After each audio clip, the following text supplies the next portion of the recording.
Alright, so before we get into any leg check presentations, I actually want to go through the actual leg check analysis and how to perform that. So what we're going to do, we have our lovely patient Julie here laying down for us, and as we bring the table down, what we want to do is make sure we get our leg check analysis in within 20 to 30 seconds. Waiting longer than that, it's going to change the neurology of the body, certain muscles are going to relax, and it could change or distort your leg check reading and your reproducibility. So as you bring the table down, within 20 to 30 seconds, you're going to go ahead, come to the foot of the table. You can lift up the pants if you need to, sometimes it's covering the feet. And what you're going to do is, with your second and third digit, just go right over the lateral malleolus. And what I like to do is pinch the shoe to the foot. And what that is going to do is take out any slack. And while you're doing that, what you want to concentrate on is not pushing into the body. It's going to change the leg check at that point. So real quick, all you're doing is around the lateral malleolus. You can even bring up a little bit of flexion. And you're just pinching the shoe to the foot, getting your leg check, taking out any inversion or eversion, and looking and getting your reading. Now in this position, we call it extension position when you're doing the leg check analysis. The next position would be bringing it up into flexion, in which you take it to a 90 degrees. And again, it's the same principle. You're going to pinch the shoe to the foot, take out any inversion or eversion, get your reading, and release, then back down.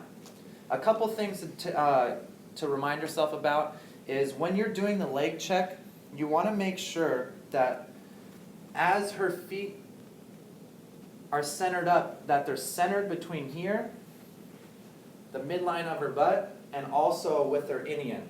That all that is making a straight line, because let's say I make the reading over here, or I do it off to the side, it's going to distort your leg check findings. So again, everything is, I'm looking up, midline, and when I bring it up, everything's midline, take out the inversion, eversion, get your reading, and back down.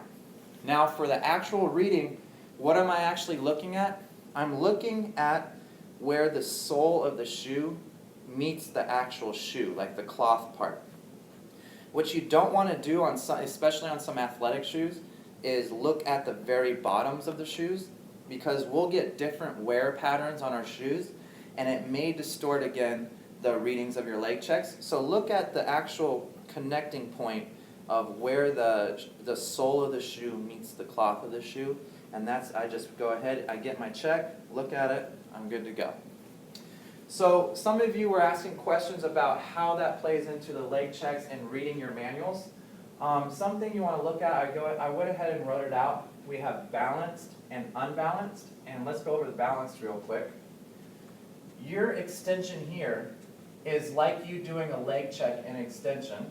You're grabbing the feet, and this bottom part would be the soles of the feet, and then this part would be her leg. So you're literally looking down at the leg check, and then this flexion would be bringing up the legs into flexion, and you're taking out the inversion, eversion, and this is again the soles of the feet and her legs this way. So that's kind of how you read it in the manual. And so when they have them evened up, that's what we call balanced. On this part, extension and flexion, again, you can see the T's, upside down T's, right side up T's, extension and flexion. This is for unbalanced. They just list it like this, so left short, and again left long, or right short and left short. And when you get into some of the moves and leg check presentations like cervical syndromes, and we say leg short, or we don't specify a side, it means you don't need to worry about the side. You just are looking for a short leg or for it to be balanced. And that's really how you do the actual leg check